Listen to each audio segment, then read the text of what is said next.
কথায় কথায় ইন্টারনেট বন্ধ করা চলবে না বলে জানিয়ে দিয়েছেন ডাক, টেলিযোগাযোগ ও তথ্য প্রযুক্তি উপদেষ্টা নাহিদ ইসলাম। রোববার সকালে সচিবালয়ে ঢুকে গণমাধ্যমের কাছে তাৎক্ষণিক প্রতিক্রিয়ায় এ তথ্য জানান তিনি। নাহিদ বলেন, কথায় কথায় ইন্টারনেট বন্ধ করা চলবে না। ইন্টারনেট রাইটস মানবাধিকার, এটা লঙ্ঘন করা যাবে না।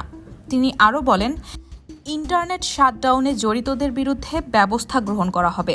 দুর্নীতি প্রশ্রয় দেব না। তারুণ্য নির্ভর আইসিটি খাত গঠনে কাজ করব।